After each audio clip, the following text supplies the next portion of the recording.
Hello, everybody. I'm Pushpesh Sharma. Thank you so much for joining. I'll request everybody to just keep yourself muted, and if you have any questions during the talk, feel free to put it in the chat. And with that, today we have Dillon Niederhut from Novi Labs. He's the head of data science, and we are going to talk about You Are Smarter Than Your Data, Introduction to Causal Inference.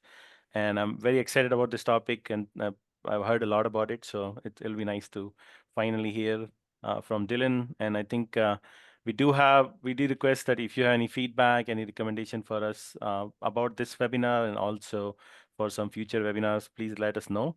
And this is SPE Data Science and Engineering Analytics Technical section. So we host these webinars, and we plan to host it more as we go along. So without wasting any time, Dillon, over to you.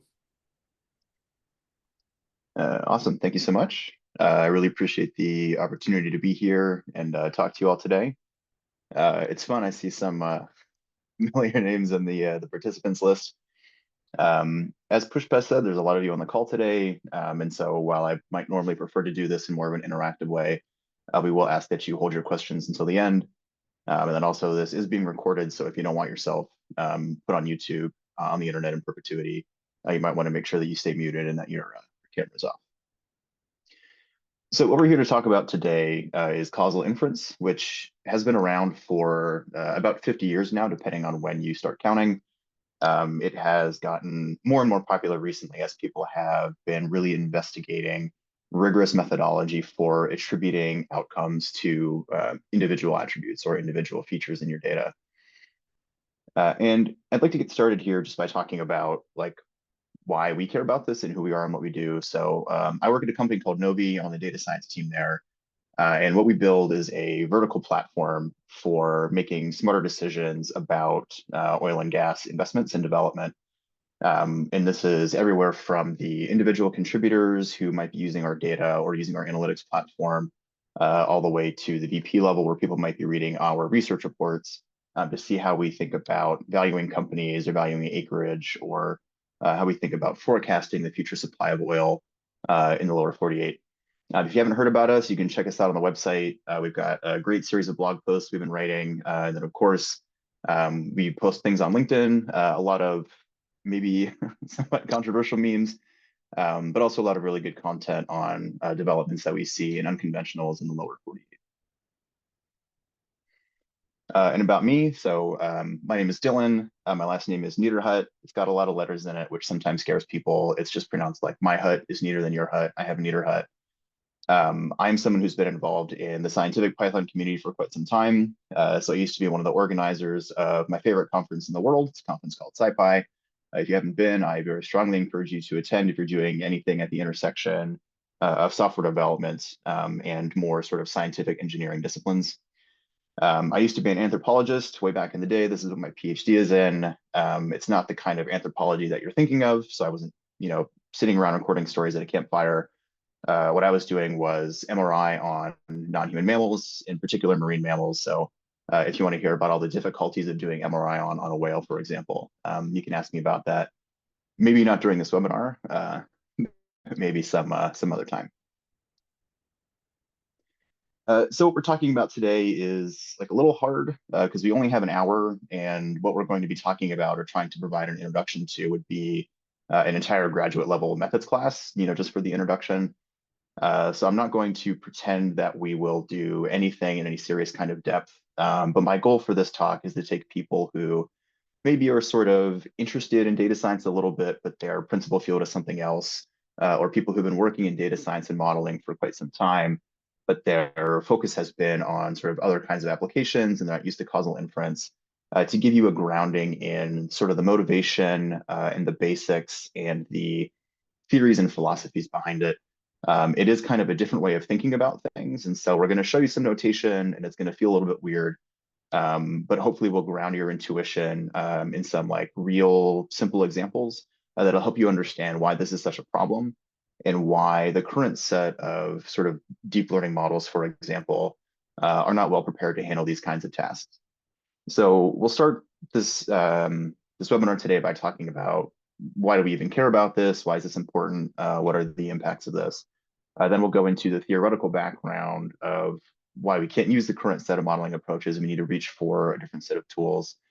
We'll go through some examples that are actually like real samples. So there's actual data. I mean, it's fake data, but real numbers behind it. And we'll show how you can use different kinds of causal inference methodologies to, sounds like somebody might be unmuted there, to ascertain the true impacts of the factors in your data.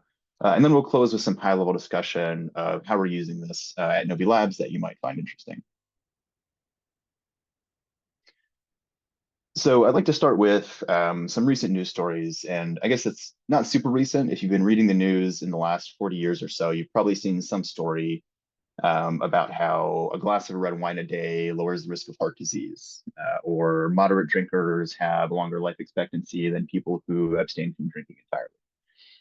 And so what I did yesterday is I got on the Googles and I just looked for 2 news articles that were talking about alcohol consumption and its impact on health outcomes, any kind of health outcomes. And so what we see here is one example of having 2 beers every day is going to help you live longer, and so that's a very good thing. And then on the other side, we have an article that says any drop of alcohol is actually really bad for you, and it's going to reduce your life expectancy.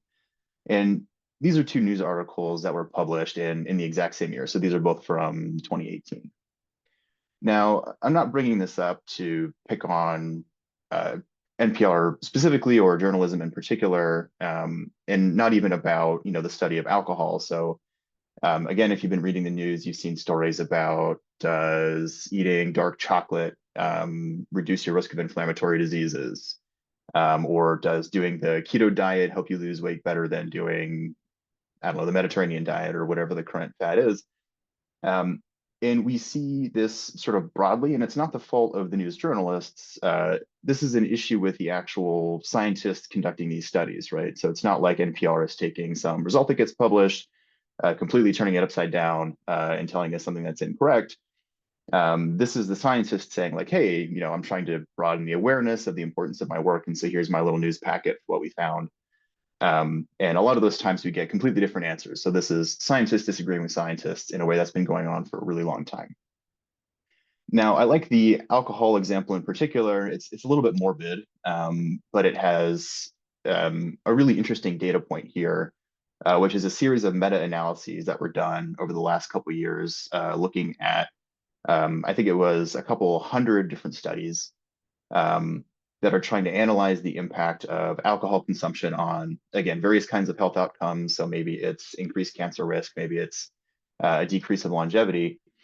And what the authors of this article found is that you can explain the variability in these research findings. So sort of broadly speaking, whether moderate alcohol consumption is better for you than not consuming alcohol at all by disaggregating the people inside those 2 groups. And so if you look at not just the demographic data, but a lot of these sorts of behavioral measurements that you can take, people who are moderate drinkers tend to do things like exercise more. They tend to be more social, because they're going out to dinner with friends, they're having a glass of wine. Whereas the people who abstain from alcohol entirely, at least in Western countries, people who abstain from alcohol entirely are more likely to be people who have problems with addiction, and so they avoid drinking anything at all. People who have pre-existing health conditions that make drinking just immediately painful, as opposed to having to wait till the hangover the morning after. Or people who had been alcoholics specifically and gave up drinking because they already have liver disease or some other issue. And so if you compare people who are more likely to have a higher prevalence of disease against people who have a lower prevalence of disease, of course, you're going to say that the moderate drinkers are going to be the people in that group who have better health outcomes. But in this case, it's not actually related to the drinking at all. It's related to the sampling. And sort of the punchline here is that science is really hard, and we have to be careful about thinking through confounders and thinking through context and thinking about heterogeneity inside of our cohorts. Now, the interesting thing about this particular example is if you had taken the moderate drinking group and reduced their alcohol intake and waited, 50 years to see how many of them got cancer, what kinds of cancer, how many of them heart disease, what kind of heart disease, how many of them struggled with things like other addiction issues, obesity, were they at increased risk of mortality as they aged. If you did that, what you would have found is that removing the alcohol entirely would have made them all healthier. So even though before we had said, well, the moderate drinkers are the healthier one, now turning them into people who are complete abstainers makes them a lot healthier. And the same thing is true in the inverse. If you take the abstention group and you have them start drinking alcohol more often than they do, they're going to end up having worse outcomes. And so these are examples of something that's known as Simpson's paradox, where depending on how you aggregate or disaggregate the data, you can get effects that are in completely opposite directions. And so on the slide here, I don't actually know what is on the X and the Y axis. This is an example I pulled from Wikipedia. This is also why the word correlation is spelled incorrectly. But this is showing one example of 5 different subgroups inside of a larger group where the population trend is going in one direction and the sample trend is going in the different direction. And the interesting question here is to think about why this happens. And this is one of the things that we're going to be talking about today, is that the reason that you see effects like this or paradoxes like this specifically is because the thing that we're interested in is observing 2 different futures simultaneously. So what we wanted to measure was if I took the same person and had one hypothetical future where they abstain from drinking entirely and one hypothetical future where they're having 1 or 2 glasses of wine a day, what are the differences in those health outcomes? But the reality is that we can only observe one of those states at the same time. And so instead of measuring the difference between those 2 hypothetical futures, what we're measuring is the difference between 2 subpopulations of people. And those 2 subpopulations are likely to be different in other ways that's going to have some kind of an impact on their health outcomes. And so in particular, what a lot of those alcohol studies are doing is they're using a discriminative model. So this would be something like a linear regression or something like a random forest or something like a neural network that's looking at a set of attributes. So, how much do you drink? How old are you already? Do you exercise? How many friends do you have? How many books are in your household? And they're trying to predict an outcome. So the structure of these estimators is they're estimating some outcome Y, conditioned on all of these input factors, but there is nothing inside of that model that really cares about disentangling those different factors. So for example, if having lots of friends is correlated with exercising more, maybe you all go out and play like pickup basketball on the weekends, a discriminative model is not going to care at all about trying to separate the impact of one from the other on the outcome that you're measuring. When we look at causal inference, by contrast, what we're interested in seeing is the difference between 2 outcomes. So 2 hypothetical Ys, only one of which we observe, and quantifying that in some particular way based on treatments, which is what we're using the letter T for here, that are separate from other kinds of covariates that exist in the population. So in this case, where we're talking about the alcohol consumption, the treatment here might be the number of standard drinks you have on average in a particular day. And the delta here might be the increased risk of, liver disease, for example. Now, the structure of this as we're portraying it here and is sort of, it's additive. So we're looking for the subtractive difference between these 2 outcomes, but this isn't the only way to formulate this problem. So without loss of generality, you could frame this as a scaling factor. Without loss of generality, you could frame this as some kind of a ratio. But the key takeaway here is we want to look at 2 futures. We only get to see one. And what we need is a set of methods for figuring out how to do that. Now, it turns out we can kind of do this in some situations. And the way that we do this is by breaking the relationship between covariates in the population and the treatment that we're interested in. So the way that this works in like medicine, for example, or in public health is via something called a randomized controlled trial. You'll see this abbreviated RCT. And the idea is I'm going to intervene on a population of people in some particular way that they don't have control over. So instead of deciding, for example, how much alcohol they want to drink, we say you're going to have 0 standard drinks per day, or 1 standard drink per day, or 2 standard drinks per day. And you can think about a situation where you take the entire planet and you put, 3.5 billion people in the 0 drinks a day group and the other 3.5 billion people in the 1 drink a day group. and you observe the differences between those. Now, because those samples are large enough and representative enough, you would expect that any other confounders that would either have a relationship with alcohol use normally or would lead to some sort of impact on their health outcomes, like the propensity to have liver disease, you can sort of average over those in a population of that size. And the difference between those two groups, as your sample size goes to infinity, would converge on the true estimate of the impact of drinking, one or more glasses of alcohol on a particular day.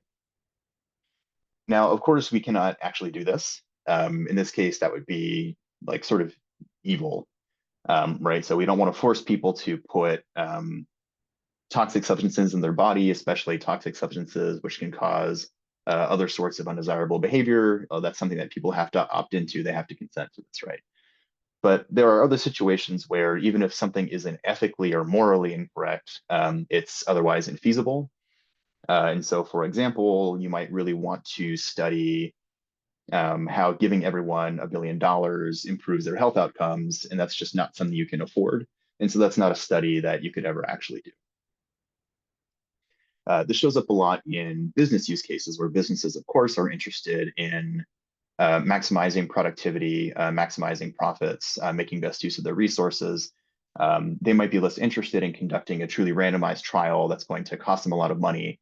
They're going to want to sort of converge as quickly as they can on a more beneficial solution. So the good news is this hasn't like ruined everything. So we still have some things we can reach for. And in particular, there are a set of statistical methods we can use to try to pretend like we've done a randomized control trial, even though we haven't actually been able to conduct a randomized control trial. And so one example that we're seeing here is, and we'll talk about this more in a little bit, it's something called segmentation. So I can take a larger population, break it into smaller pieces based on some set of covariates that I know are confounders for the outcomes that I'm interested in. And I can get true estimates of the population statistics in those particular ways. As I bin these values better and better, and better here is a bit of a squishy term, and as the size of the sample in each one of those bins gets larger, the estimate of the treatment impact within that bin is going to converge to the true populations. And so what causal inference gives us is a method for doing exactly this. So if I can't do a randomized control trial, if I can't see two futures at the same time, I'm going to reach for a set of tools that lets me do this. And if you look at causal inference as a field, it's pretty heterogeneous. So there's lots of different kinds of methods. Those different methods have different kinds of names because a lot of different fields have this problem. So if you look at medicine and you look at public health and you look at economics and you look at sociology, they all have a set of tools that they use. Sometimes there are two fields with the same tool that has two different names because this problem keeps recurring across different fields. I believe our field also has this problem. We're not going to invent our own terminology for anything, of course. We're going to use the ones that already exist. But basically, it comes down to a situation that looks sort of like the one depicted on the slide here. If we imagine a chain of causal events where I have events like people portraying certain kinds of addictive behaviors or people who have a pre-existing health condition, that's going to have a causal impact on their future health outcomes. And so we draw an arrow from the addictive behaviors bubble to the health outcomes bubble. If you are predisposed to addictive behaviors, you're also more likely to engage in alcohol usage. And so there's this causal arrow that goes from addictive behaviors to alcohol usage. And then, as we've seen from some of the studies we were looking at before, an increase in alcohol usage is related to a decrease in positive health outcomes or an increase in disease prevalence. And so we have a causal chain going in this direction as well. Now, this is troubling because if we want to estimate the impact of alcohol use on health outcomes, that addictive behaviors bubble in the lower left-hand corner is going to be a confounder that's going to lead to biased estimates of the true population statistic. And so we have three different ways we can avoid doing this. So one of these is that segmentation strategy we saw earlier. So what we can do is we can generate bins of people with similar kinds of addictive behaviors, or I guess similar propensity to addiction, and measure the impact of alcohol usage in each one of those groups separately. And we'll do this in a real example in a little bit. We can also hope for sort of an exogenous shock to the system. And so an example here might be, not that this would ever happen, but that there's a global pandemic and all the alcohol stores are closed, and so people can't get alcohol, and so they stop drinking, because what are you going to do? And in the short term anyways, you can measure the health outcomes of those people who normally would have self-selected into the moderate drinkers group, who have been sort of forced to be, through no fault of their own, in a different treatment group. You'll see this called a natural experiment. The technical term for this is an instrumental variable. The third group of things that you can do is try to create a set of mechanisms that fully capture or fully mediate the impact of alcohol usage on health outcomes. So, for example, there might be some way in which you can directly measure the change in enzyme production in the liver on a very regular basis, and use that as some mediating impact. You would undoubtedly have to measure other things as well. For these mechanisms to work, you have to have something that's fully exhaustive, so that there is no way that the alcohol usage can affect outcomes except through that particular measure. And so what these tools let us do is estimate a different subset of statistics than we're used to thinking about. And so I have them on the slide here. I'm not going to read through the equations in any great detail, so you can come back and look at these later. But these acronyms stand for the average treatment effect, given that you were likely to be in the treatment group anyway. So what is the impact of moderate drinking, given that you were likely to be a moderate drinker? We have the average treatment for the control group. So what is the expected impact of increasing in alcohol usage if you were someone who would have self-selected into the no alcohol group? And what you can do is you can take a weighted average of these by the prevalence of self-selection into the treatment group in the population. And this gives you something called an average treatment effect. We won't talk about this a lot in this talk, but oftentimes what people are interested in is the treatment effect in a particular group of people. And we refer to this as the conditional average treatment effect, or CATE, C-A-T-E. And to motivate why we might want something like this, you can imagine if I'm testing out some new cancer drug, for example, I'm not really interested in how well it beats cancer in people who don't have cancer. And I might specifically be interested in a particular kind of cancer or a particular severity of cancer. But we'll see this average treatment effect come up again in just a little bit when we talk about why you can't use just a linear regression and throw everything in it and sort of hope for the best. Now, like all methods in statistics, these estimators are only unbiased if you meet a certain set of assumptions. And a lot of them are the normal ones that you're used to thinking about. But there's one in particular that's a little bit troubling because it's often not true.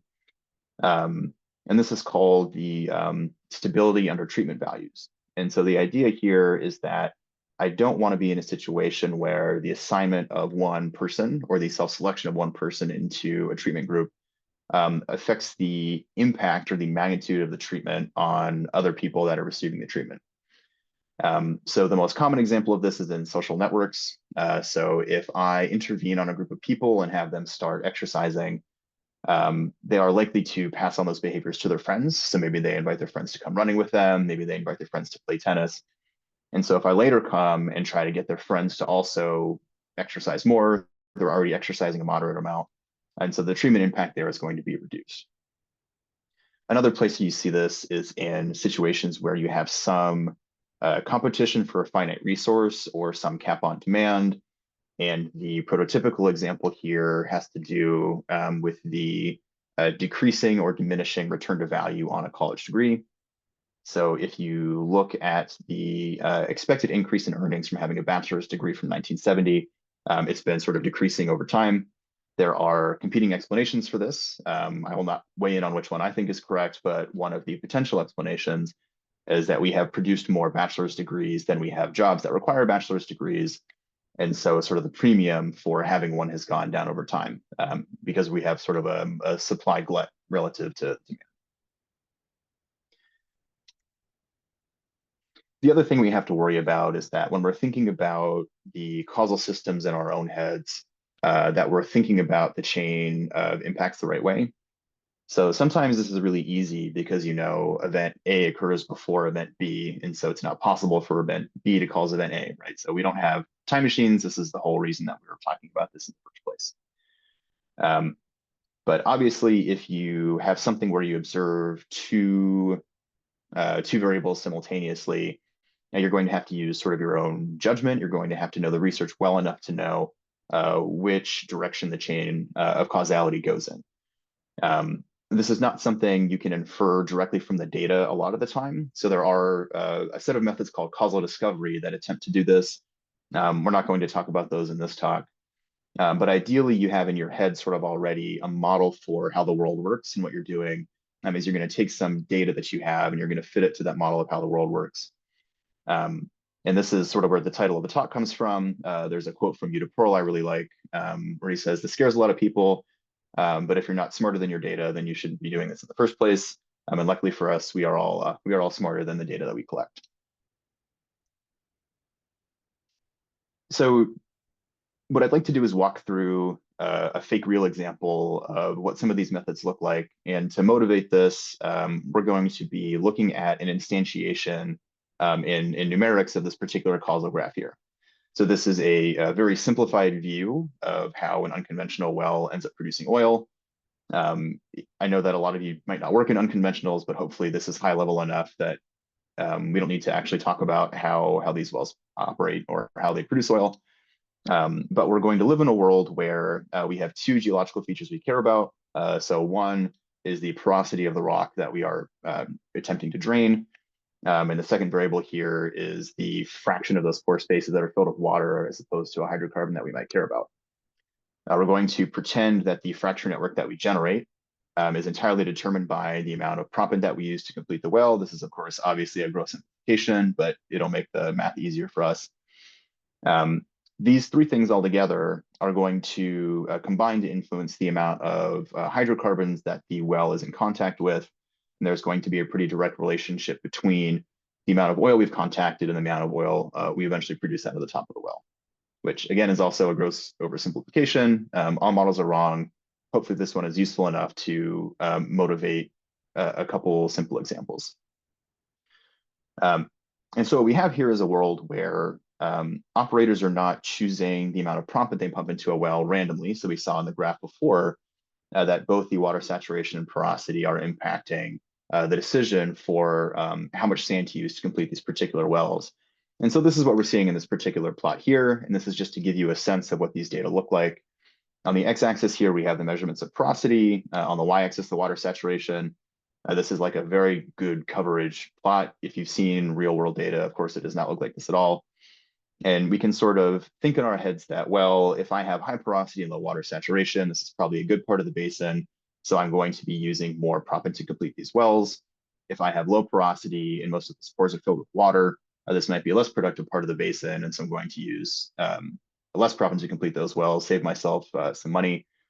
And so in the color here, we have the proppant that we're pumping into the well. There are only three values. So it's either 800 pounds, 1,000 pounds, or 1,200 pounds a foot. And we see that in our real fake world, operators indeed are investing more in completing wells that are in good parts of the basin.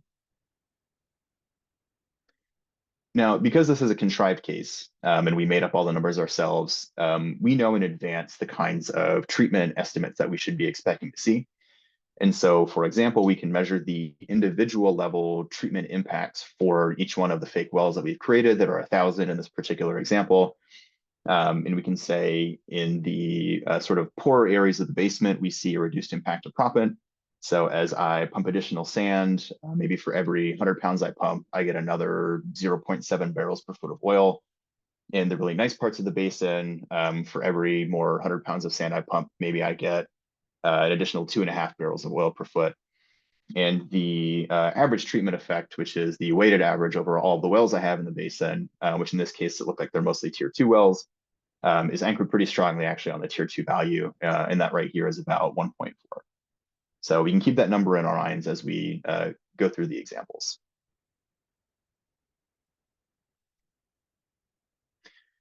So I mentioned before that one of the things that we want to see is what happens if we use sort of a naive approach where we're just grabbing a linear regression we're putting all the features in it, and we're seeing what pops out the other end.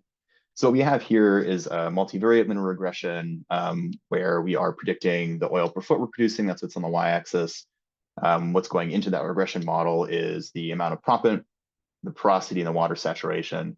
And on this particular plot, we're just looking at proppant here on the x-axis. And if you look at the best fit line, what you see is that we have an average treatment effect estimate from the linear regression of 2.4 barrels a foot, which is pretty close to what we see just in the tier 1 acreage. And it's very, very far away from the weighted average across all the wells.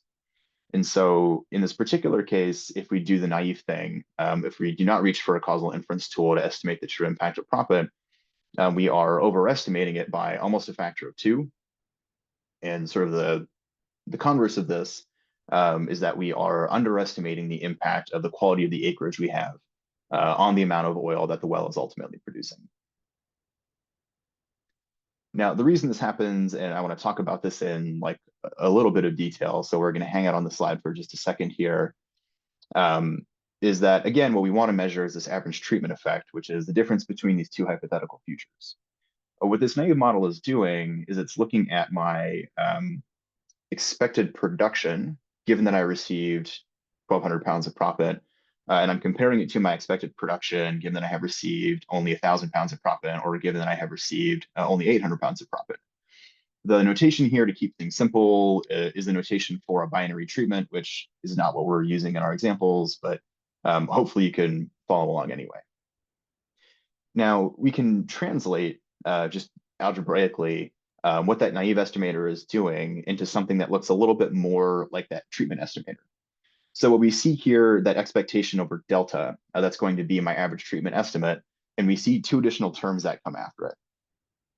So one of these is the expected value of my production, given that I was given a low amount of proppant, but I was in a good area of the basin, minus the expected amount of production, given that I received a low amount of proppant and I was in a bad area of the basin. And so essentially, this is a term that's trying to quantify here the impact of the quality of the rock. The second term is the differential treatment, depending on whether I was likely to receive a treatment in the first place. So we saw before that we had heterogeneity in our treatment effects. So if I'm in a good area of the basin, adding more proppant to the well results in a larger gain in production than if I'm in a poor area of the basin where adding a lot more proppant to the well there is not increasing the amount of oil I'm producing per foot all that much. And these 2 terms here are where the bias is coming in when we try to use a naive estimator to look at the true causal impact of an individual feature. And so in this case, as I mentioned, what we're doing is we are sort of dramatically underestimating the impact of the rock quality. And so that bias is showing up here in particular in that second term. We're not going to like drive this, but if it's something that you really want to like understanding rock, I would encourage you to go back to this slide after the webinar is finished and spend some time thinking through what this really means. So we had mentioned before that when we reach for these causal inference tools, they come in sort of 3 different varieties. And one of them was binning. You'll also hear this called stratification. You'll also hear this called matching. This is a whole family of methods. We're just going to look at one of these here. And the one we're going to look at is exactly the one that's used in the Simpson's paradox, where you're separating your population into different subgroups, and you're measuring the treatment impact in each individual subgroup. So what we've done here is we've separated our data into our acreage tiers. So this is not actually in the data. We're sort of inferring it from the values from the porosity and the water saturation. And when we do this, what we see is we have a pretty good job here of recovering the true treatment impacts, again, because those are things that we created, so we know what they are. For the tier 1 acreage, it's a little high, so it should be closer to, I think, 2.4 than 2.5. That's pretty reasonable given the small amount of data that we have. For tier 2, that was 1.4. We are almost exactly on the nose there. And so for the tier 3 acreage, which was sort of the poorer acreage, we see that heterogeneous treatment effect that we were expecting, where as I pump more and more sand into the well, I'm seeing less and less. Now, if you were to take these 3 coefficients and you were to do a weighted average based on how many wells are in each tier in the particular basin that you're in. What you would see is that we have now also recreated the average treatment effect that we wanted, which was about 1.4.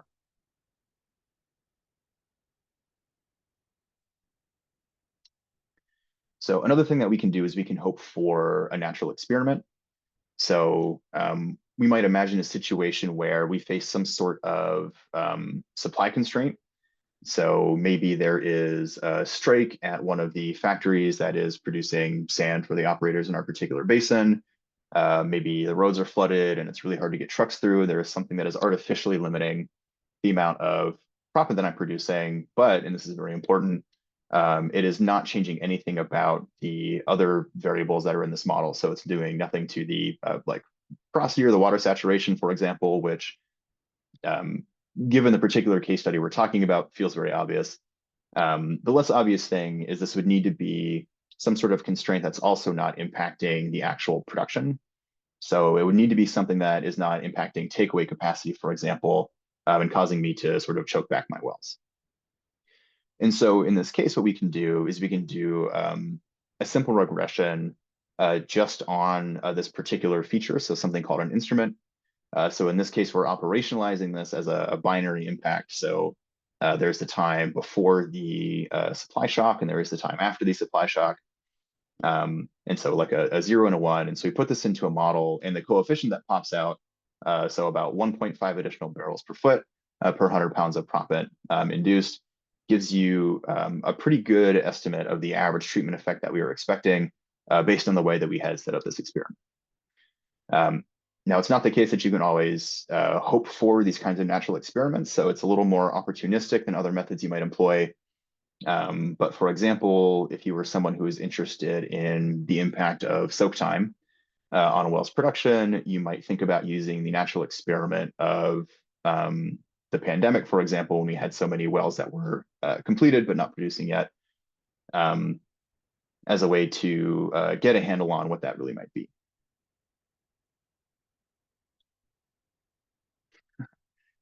So Zoom is telling me that I've switched to speaking Portuguese, and it might struggle with the translation. So if you're watching this on YouTube later, all of my apologies for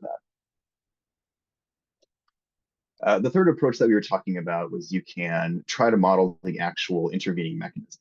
So getting a really good idea of the causal chain between the proppant I'm injecting into the well on the one hand, and the oil per foot that the well is producing on the other. And based on that description alone, I hope you have the intuition that this is actually fairly hard to do. So you would, in this particular case, I'm not sure it's even possible, but you would need to have some sort of a collectively exhaustive set of variables that you're measuring. Estimates for the stimulated rock volume, estimates for the pressure. You would even need estimates for any amount of like clogging in the pipes that's caused by the injection of sand, so that there could be no possible way that the proppant you're injecting is impacting the oil you're producing except through one of those chains, where you can actually measure the values at each one of those steps. So if we do this for this particular study, what we're doing in this case is we're training a chain of regression models. So starting with the amount of proppant that is predicting the set of mechanisms, and then we're using the set of mechanisms and those values to predict that the oil we're producing. And we can combine the coefficient from this chain of bivariate linear regressions here to get some estimate for what the average treatment impact is. Now, in this particular case, you'll notice that using this methodology, this is sometimes called the front door criterion, using this methodology is giving us a bit of an underestimate of the true treatment impact. And the reason for this is in our model, the relationship between proppant included and then the production from the well is nonlinear. And so trying to estimate it using these linear estimators is going to be biased, not from the causality perspective, but just because we're not using a model with the right capacity for the phenomenon.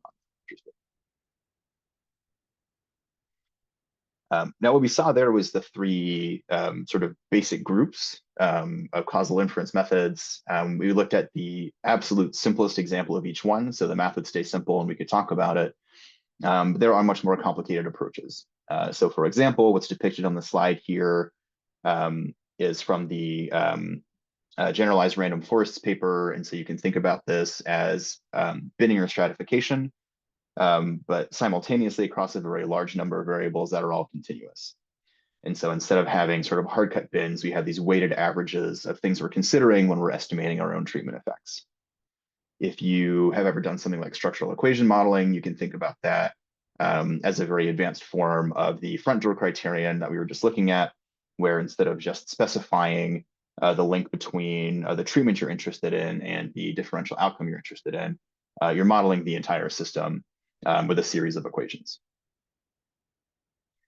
Now, this is all very complicated, and you probably don't want to code it up yourself, but the good news is there are lots of implementations for these that are open source and available online in the world of Python.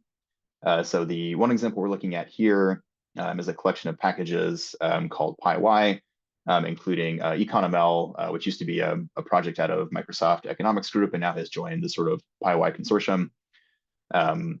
Uber and IBM also have their own toolkits for doing causal inference over data in Python. And I'm sure if you use something like R, for example, that they have their own sets of tools there as well. Now, the reason that we know about this and we care about this so much is that our forecasting algorithms include causal components. So in particular, one of the things that we use these for is disentangling the impacts of spacing from completions in geology on well production. So in the same way that operators prefer to use larger completion sizes in areas of the basin they know are going to produce good returns for that investment on the completions job, operators are more interested in drilling tighter spaced wells in better areas of the basin, again, because they need to produce more oil to get the ROI back for spending all that additional cost drilling and fracking wells.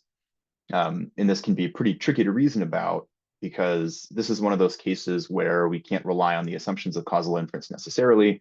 We have these wells that are impacting each other. So as I increase the proppant loading in one well, that's going to have a negative impact on wells that are very close by, for example. But this is something operators are getting more and more interested in, especially as some of the tier 1 acreage starts disappearing. And more wells are either co-developed with a lot of other wells, possibly in a wine rack formation like you see depicted here, or have existing parents, and there's prior pressure depletion from the parent, and changes in the stress in the fracture network that we need to take into account. And if you try to use a normal discriminative model for these kinds of things, what you'll notice is that they dramatically underestimate the impact of spacing. So they're taking that signal from downspacing, and in this particular case, these models will attribute it to the geology. So they'll say it's, because you're in tier 3 acreage or because you're in tier 1 acreage, and not because you are altering the spacing of your wells in a particular way. But by using causal inference, we can recover the true impact of spacing wells tighter and tighter together. And we see that these can actually be quite dramatic, especially once we get below distances of, say, 600 feet between neighbors. These two images come from an awesome series of blog posts that Kieran has written on our website. So if you want sort of a more step-by-step, self-paced approach to reading through causal inference and how we think about it, I would highly recommend that. The link to this particular blog post is at the bottom of the slide here, but as I said, there is a whole series you can look at. But we don't just use them in our sort of standard forecasting algorithms. We're also interested in using causal inference to answer sophisticated questions about things like redevelopment scenarios.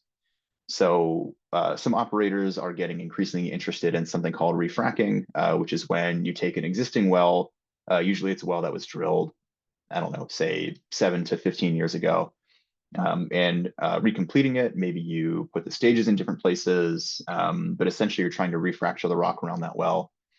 And we were interested in quantifying that particular difference, and can we link the size of the completion, the recompletion used on the well to the amount produced, and does that depend on where you are in the basin?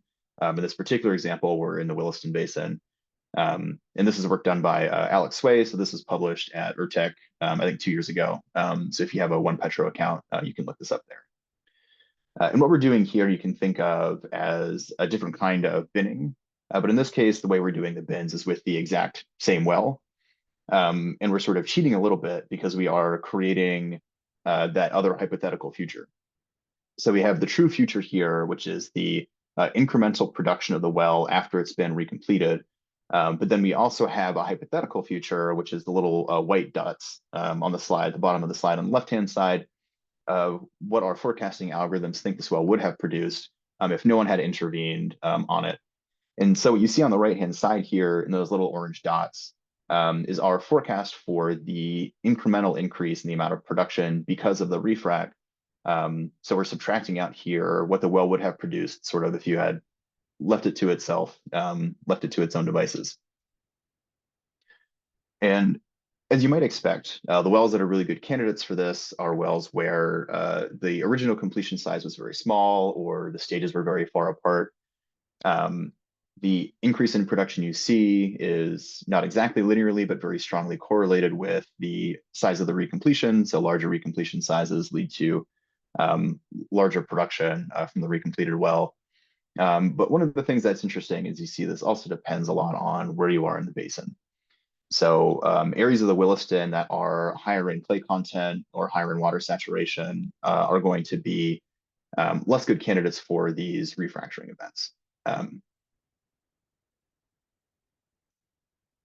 So if you'd like to learn more about this, here are 2 links. So one of these is to the technical paper. So this includes things that we presented at ERTech.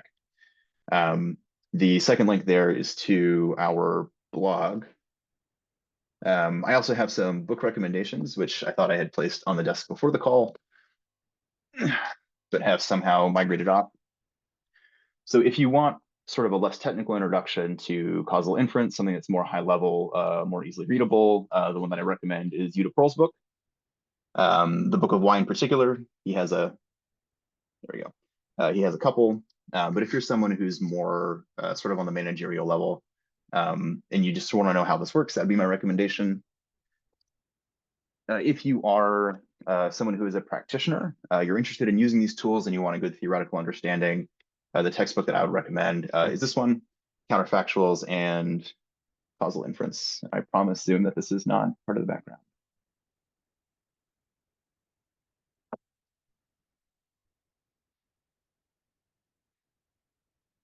All right, and so with that, I'd like to thank you for your attention. And I believe I have about 15 minutes to take any questions that you might have.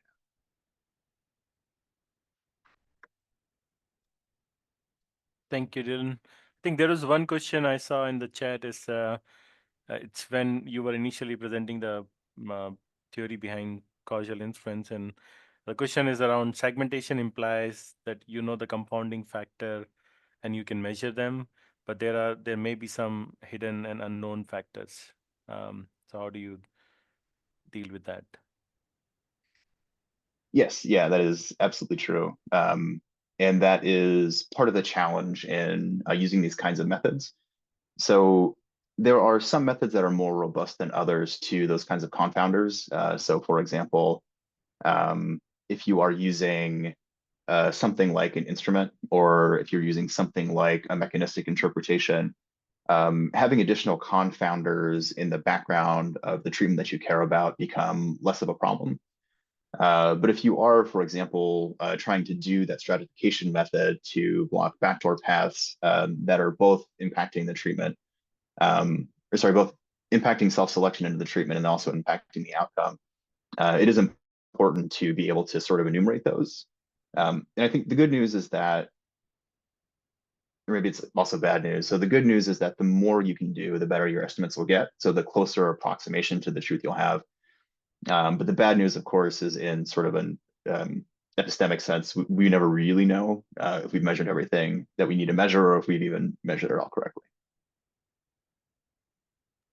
Okay, thank you, Dylan. I just wanted to remind everybody you can post your questions in the chat, and I think it, oh, there you go. There's a question in the slide 28 on the bottom, feature oil before refrac. Can you explain it? How you Yes. Yep. Yeah, so that would be this is a couple years ago, so I might not remember this correctly. I believe it was the cumulative volume of oil produced before the refrac. And the idea there was to try to get some sense of the pressure depletion. If you look up the paper, and I can also send it to you if you email me, I'm sure it's in there. Yeah, there's another comment around the links. Oh, he's okay. Never mind. It's a typo that he was trying to access the link for the blog post. So there's a typo there. There you go. That posted a proper link. Okay. Any other questions? I think personally for me, I have to go back and look at the talk again. Oh, there is a recommendation. There's a question around, can you list the books that you recommended in the chat so people can. Yeah, I can do that. Let me find my Zoom window. Might I ask a question via chat? Yeah, sure. Thanks for the talk there, Dillon. Was curious, all the methods you showed were to estimate the effect of one treatment at a time. Are you aware of any methods where you can build models to estimate the effect of multiple treatments? Because, for example, it might be a bit of a hassle to build a model to assess the effect of spacing and then to assess the effect of proppant size and fluid size and whatever other treatments you might come up with. Having a lot of separate models for that would be, I could see that being challenging. Yes, yeah. So the good news is that there are software tools that let you do this. And so, for example, the DY package that was on one of the earlier slides lets you do this. I think the bad news is things get complicated quickly. So in terms of specifying out the full model, most of the methodologies people use now are either neural network based or they're building out Bayes nets to represent these. So it gets maybe more technically challenging, but it is absolutely possible. There are other methods. So in the economel library, for example, that let you test treatments simultaneously, but there's sort of an implicit assumption that the treatments themselves are orthogonal to each other, which might not be true. In some of those cases, you would have to reach for something a little more complex.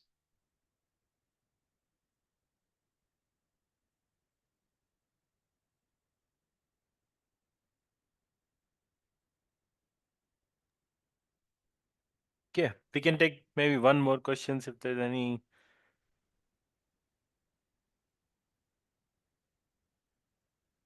Okay, so there is a question in the chat.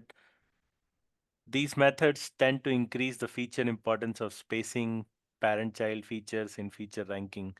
How can you know if these models are not over accentuating these features versus traditional ML models? Sure, that's a good question. So we have a set of internal sensitivity benchmarks that we use to make sure that they are not forecasting, I move wells from, say, 8 wells a section to 12 wells a section, and my forecasted production goes to 0. So we do check against attested values, and these attested values come from subject matter experts who, again, they're smarter than the data. They've been working in this field for a long time, and they know how to think about this in a good way.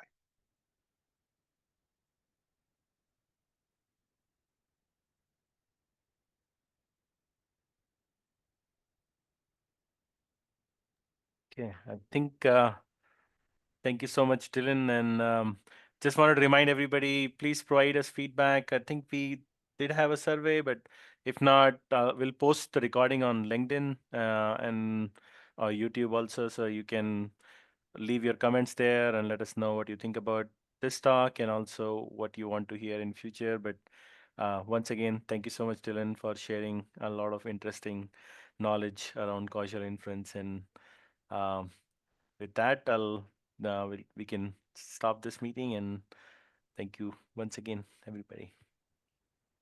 Thanks so much for having me.